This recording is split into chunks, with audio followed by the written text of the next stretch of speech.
Bom dia, moçada! Tudo bem com vocês? Aqui quem vos fala é o professor Eugênio Bastos, canal Geugênio, a serviço dos alunos que gostam de estudar e passar em concursos.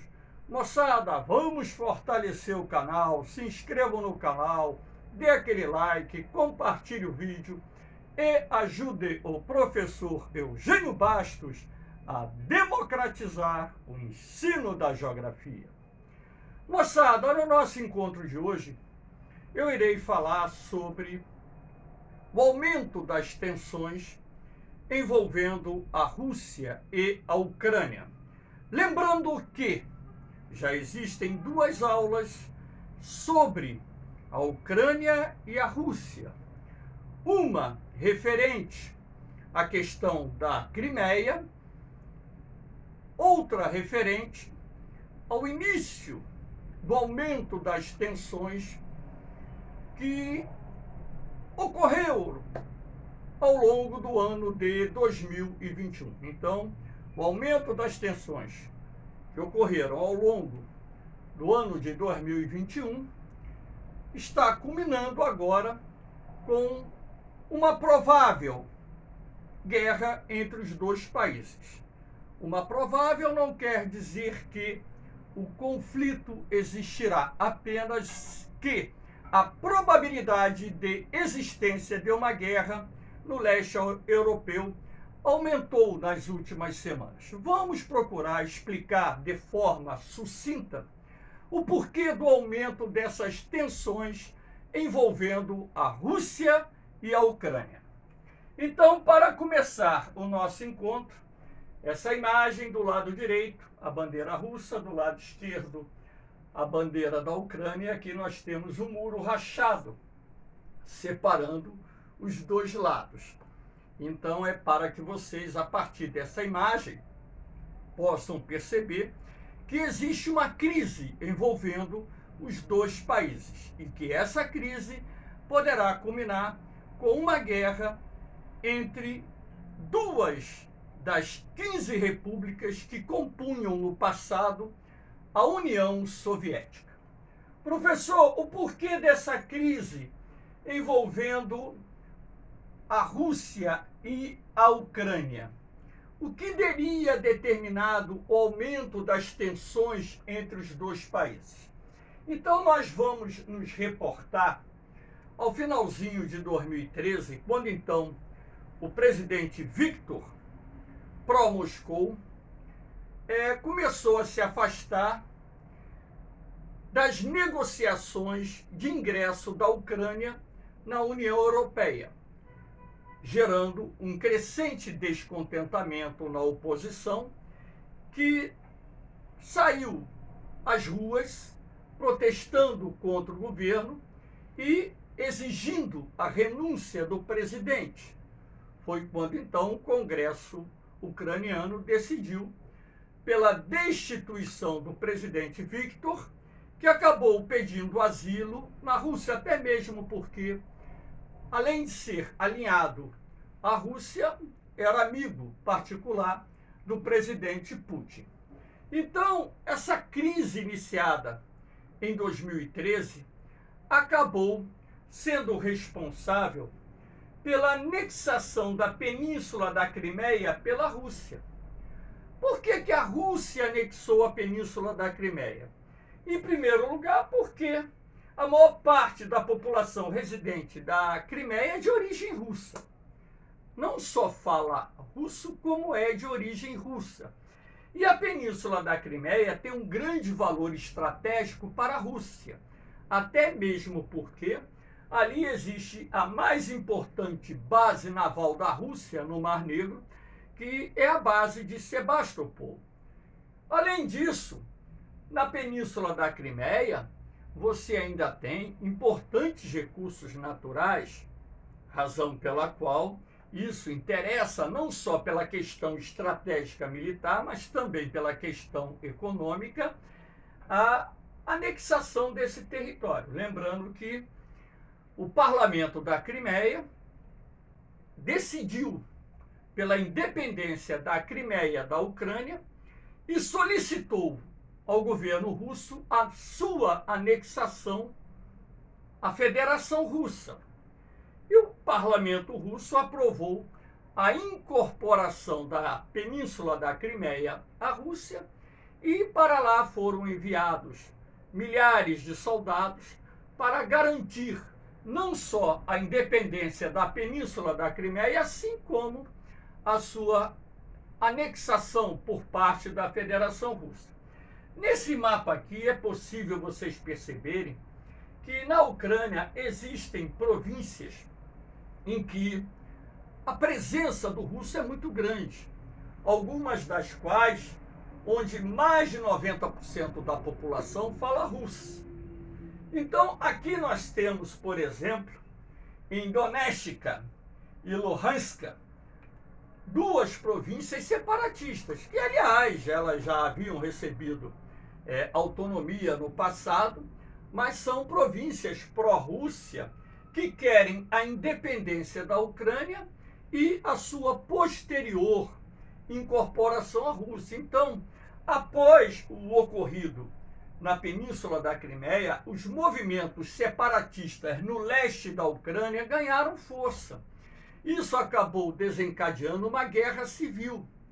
Os separatistas do leste da Ucrânia têm o apoio da Rússia, não só no fornecimento de armas, como também o envio de mercenários, de militares mercenários, que lutam juntamente com os separatistas, que não querem única e exclusivamente autonomia, querem a independência da Ucrânia e, consequentemente, a sua posterior incorporação à Federação Russa.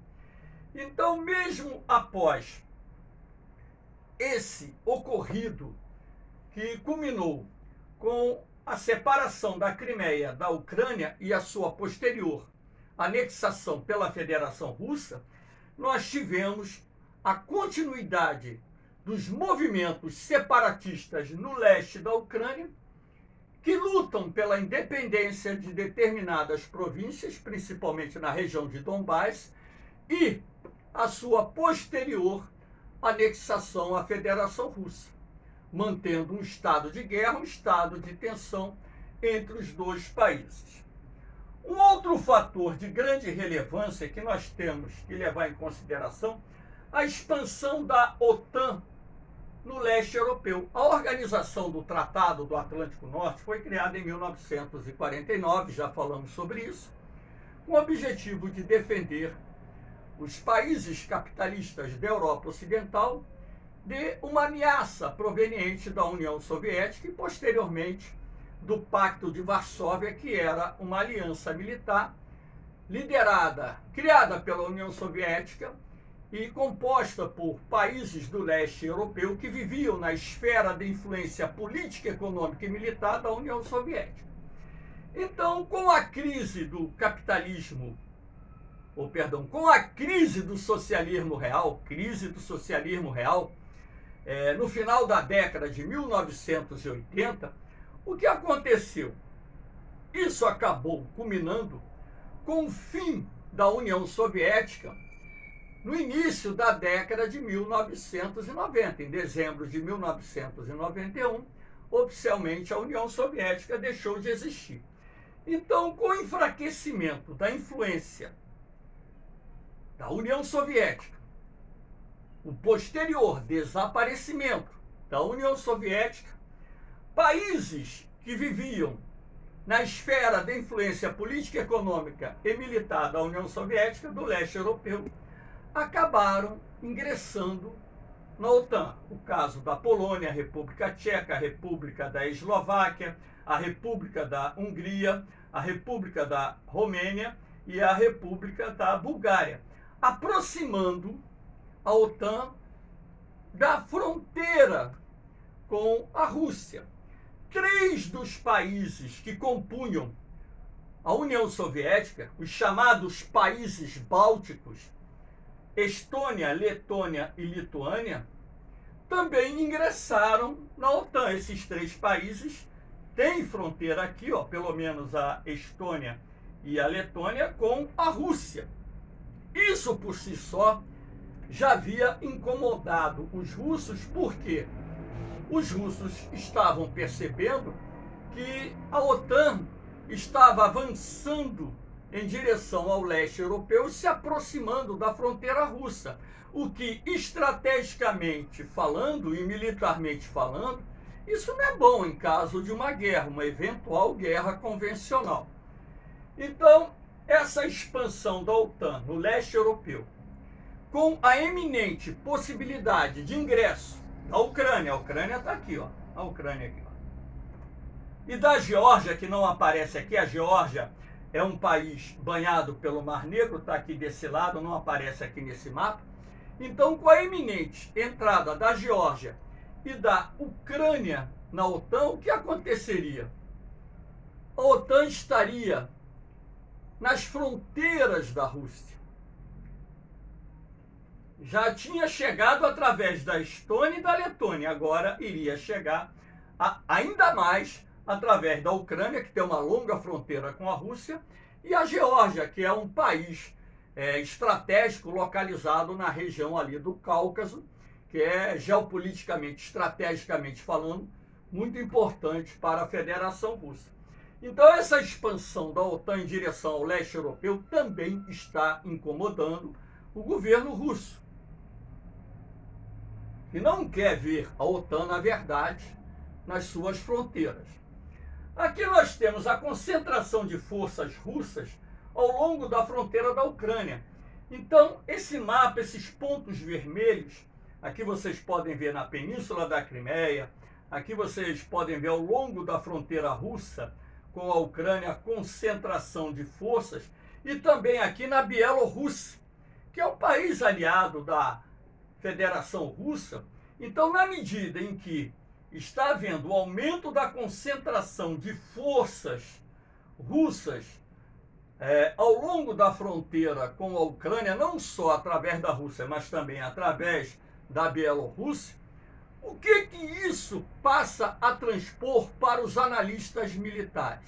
Quem jogou War na vida sabe. Quando você está predisposto a atacar um determinado território, o que você tem que fazer? Concentrar a logística de guerra ao longo da fronteira, que os russos estão fazendo. Agora, se haverá guerra ou não, é outros 500. Mas esse aumento da concentração de militares russos, mais de 100 mil soldados russos hoje estão posicionados ao longo da fronteira com a Ucrânia, além de um grande número de equipamentos militares, que envolvem não só carros blindados, peças de artilharia, aviões, sistemas de lançamento de foguetes, sistemas de defesa aérea, e por aí vai. Então, na medida em que o aparato militar russo aumenta ao longo da fronteira com a Ucrânia, isso pode ser o quê? A gente pode analisar através de dois ângulos diferentes. O primeiro, o posicionamento de forças como forma de intimidar o governo da Ucrânia e mandar um recado duro, dizendo que a Rússia tomará providências militares caso a Ucrânia não ceda às pressões russas. O que os russos querem? Que a Ucrânia não entre na OTAN e que o governo de Kiev, capital da Ucrânia, o governo ucraniano, aceite o protocolo de Minsk, firmado em 2014, no qual o cessar-fogo foi assinado entre as partes rebeldes separatistas e o governo de Kiev, como forma de evitar um conflito. E, além do mais, a Rússia quer que essa ajuda militar fornecida pelo Ocidente, principalmente pelos Estados Unidos, à Ucrânia e seus principais aliados, cessem. Então, o que a Rússia está fazendo dentro desse tabuleiro de xadrez é movimentando suas peças dentro do campo geopolítico, estratégico, militar, como forma de pressionar o governo de Kiev a aceitar a pressão. Mas isso fere o quê? O princípio da soberania do governo ucraniano. Porque a Ucrânia é um país soberano cuja decisão dos rumos que o país deve tomar se diz respeito única e exclusivamente aos ucranianos, não aos russos. Então, os russos teriam que respeitar a autodeterminação do governo ucraniano, a soberania da Ucrânia, e respeitar essa decisão, mesmo sabendo que, estrategicamente, militarmente falando, a presença da Ucrânia na OTAN aumentaria, pelo menos na teoria, a ameaça militar à Rússia, até mesmo porque mísseis nucleares estariam bem próximos da capital de Moscou e seria mais difícil interceptá-los em caso de uma guerra nuclear. Claro que tudo isso é uma teoria. Aqui nós temos, por exemplo, o envio de armas para a Ucrânia. Os Estados Unidos vem enviando armamentos, inicialmente para a defesa, agora está enviando armamentos para ataque, para fortalecer o exército da Ucrânia. Esse carregamento chegou essa semana na Ucrânia. Pelo que percebe aqui, isso aqui é foguete, míssil.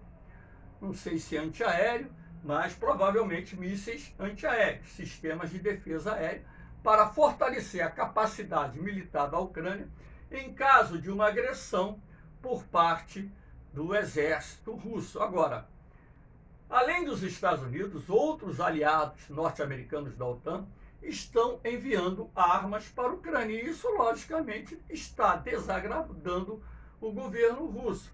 Além de enviar armas, os norte-americanos enviaram militares que estão treinando as forças especiais e o exército ucraniano para uma eventual guerra contra a Rússia. O próprio presidente Joe Biden disse agora, há poucos dias atrás, que era eminente uma invasão da Rússia à Ucrânia, inclusive levando os governos de vários países, não só da União Europeia, os Estados Unidos e outros, a retirarem suas missões diplomáticas da Ucrânia, de Kiev, porque temem uma eventual guerra contra a Rússia. Aqui nós temos o protocolo de Minsk, que foi assinado no dia 5 de setembro de 2014. O protocolo de Minsk, ele envolveu a Rússia, a República Popular de Donetsk, DNR, que é uma república autônoma, mas é território ucraniano, a República Popular de Lugansk, UNR, na capital da Bielorrússia. Minsk é capital da Bielorrússia.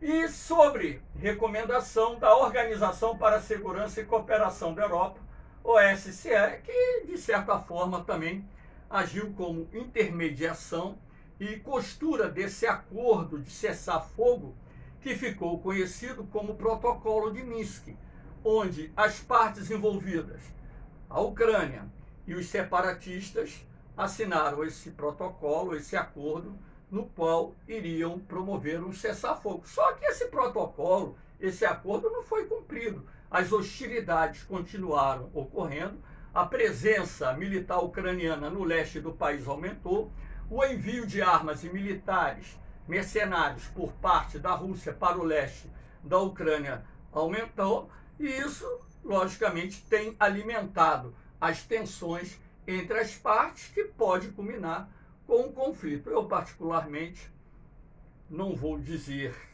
que não pode ocorrer essa guerra, pode, mas é pouco provável.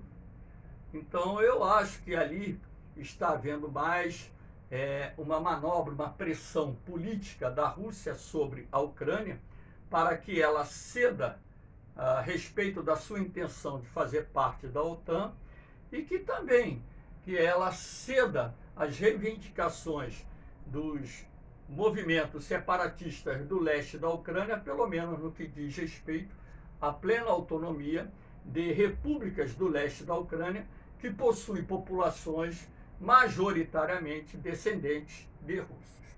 Então aqui nós temos a Angela Merkel, o Putin, o presidente da Ucrânia, enfim, que estiveram participando desse encontro para assinar um acordo ou um protocolo para que pudesse pôr fim às hostilidades militares em setembro de 2014, só que esse acordo fracassou. Acordo de cessar-fogo, na maioria dos casos, fracassa. Aqui nós temos um comparativo militar, para que vocês tenham uma ideia, bem atual, 2021, tá? Para que vocês possam ver que a diferença entre o poder militar russo e ucraniano é absurdo. O exército russo conta com 3 milhões e 14 mil efetivos. O da Ucrânia, 1.155.000, ou seja, quase 3 vezes mais a favor da Rússia. A Força Aérea da Ucrânia tem 67 caças de ataque. A da Rússia, 1.531. Ou seja, a Força Aérea da Ucrânia seria dizimada talvez com 2, 3 dias de guerra. A Ucrânia tem 34 helicópteros de ataque, a Rússia tem 538. A Ucrânia tem 2.430 tanques, a Rússia 13.000. A Ucrânia tem veículos blindados, 11.435, a Rússia 27.100. Peças de artilharia, a Ucrânia tem 2.040, a Rússia 4.465.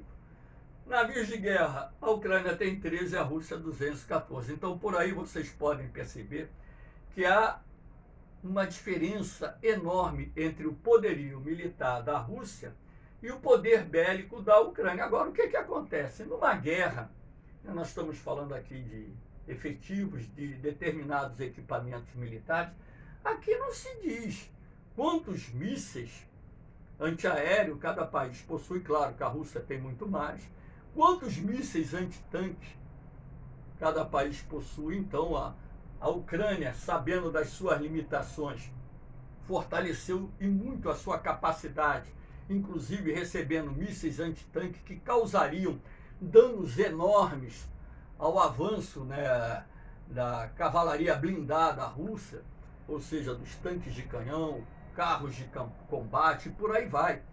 E os mísseis antiaéreos da Ucrânia também poderiam causar muitas perdas de aeronaves de combate por parte da Rússia. Lembrando que determinados armamentos hoje são muito caros, custam milhões de dólares.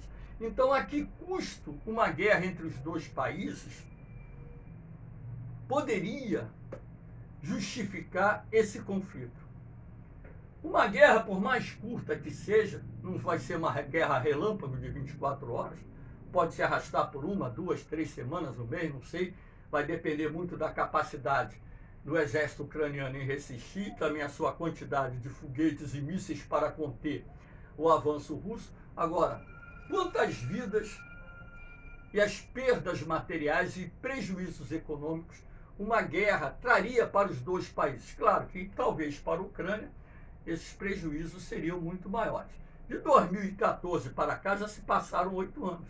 Vocês não pensem que a Ucrânia ficou parada nesse período, sabendo que haveria uma iminente ameaça russa ao seu território. De lá para cá, a Ucrânia procurou modernizar suas forças armadas, desenvolver novos equipamentos militares, mísseis antinavios, mísseis antiaéreos, mísseis de cruzeiro. Eu venho acompanhando tudo o que vem acontecendo no leste europeu, principalmente o reaparelhamento das forças armadas da Ucrânia. Então a gente deseja, como pacifista, que não ocorra uma guerra, porque guerra só traz dor, sofrimento, perda, morte, enfim, prejuízos. Eu acho que as duas partes devem sentar à mesa, negociar e buscar uma saída diplomática para evitar uma guerra, até mesmo porque não compensa. Moçada, espero que vocês tenham gostado do nosso encontro.